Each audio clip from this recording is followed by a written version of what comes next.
नमस्कार दोस्तों। देवेंद्र फडणवीस महाराष्ट्र के मुख्यमंत्री क्या बने, उन्होंने एकनाथ शिंदे को अपमानित करना शुरू कर दिया। जून 2022 जब एकनाथ शिंदे महाराष्ट्र के मुख्यमंत्री बने तो उन्होंने मुख्यमंत्री सहायता कोष, जो स्वास्थ्य लाभ के लिए लोग आते हैं, उनकी आर्थिक मदद का काम सरकार करती है, उसके लिए जो मुख्यमंत्री का एक रिलीफ फंड बनता है, उसमें सर्वे सर्वा बनाया था एकनाथ शिंदे ने मंगेश चिवटे को। उनको कमान सौंपी थी, वही इसके डायरेक्टर, वही इसके कर्ता धर्ता थे, वही सब देखते थे। लेकिन देवेंद्र फडणवीस ने मुख्यमंत्री बनते ही 5 तारीख को शपथ होती है और अपने मुख्यमंत्री कार्यकाल के पहले हफ्ते में ही पहला झटका उन्होंने अपने ही डिप्टी सीएम एकनाथ शिंदे को दे दिया। देवेंद्र फडणवीस ने मंगेश चिवटे, जो इसके अभी तक हेड थे, उनको पैदल कर दिया, उनको हटा दिया और उनकी जगह अपने करीबी आदमी को बिठा दिया। एकनाथ शिंदे के लिए यह किसी झटके से कम नहीं है कि एक झटके में भारतीय जनता पार्टी ने उनके सबसे करीबी आदमी के पर कतर दिए, पैदल कर दिया, पद से हटा दिया।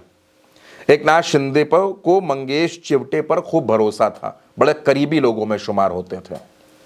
और यह इस बात का संकेत भी है कि महाराष्ट्र में यह तय हो चुका है कि एकनाथ शिंदे ही नहीं, उनके तमाम करीबियों को भी झटके लगेंगे।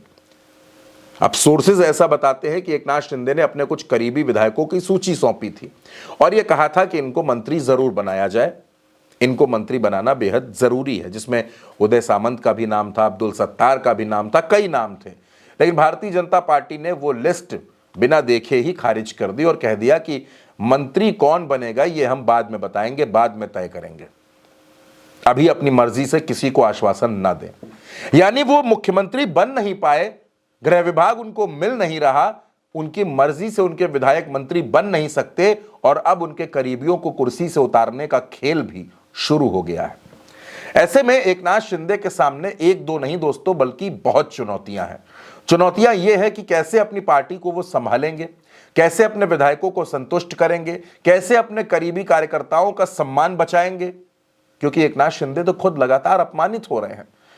उनको ना तो गृह विभाग मिल रहा है, उनको ना तो राजस्व मिल रहा है, ना तो लोक निर्माण मिल रहा है, ना विधान परिषद में सभापति की कुर्सी मिल रही है।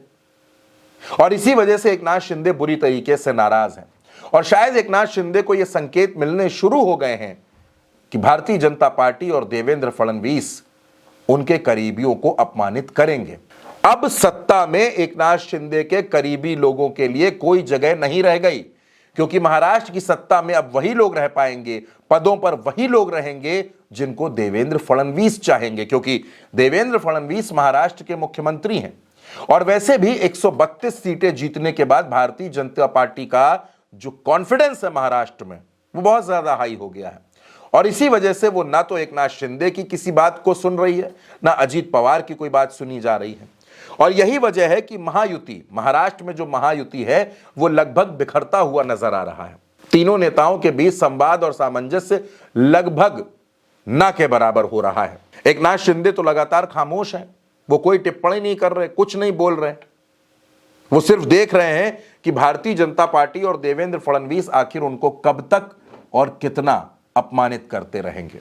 तो दोस्तों, इंतजार आप भी कीजिए, इंतजार हम भी कर रहे हैं। कहा यह जा रहा है कि एकनाथ शिंदे कोई ऐसा खेल करेंगे कि भारतीय जनता पार्टी हैरान रह जाएगी। इस खबर के बारे में आपकी जो भी राय हो, आप अपनी राय कमेंट बॉक्स में हमें जरूर बताएं और उल्टा चश्मा यूसी को सब्सक्राइब करना बिल्कुल ना भूलें।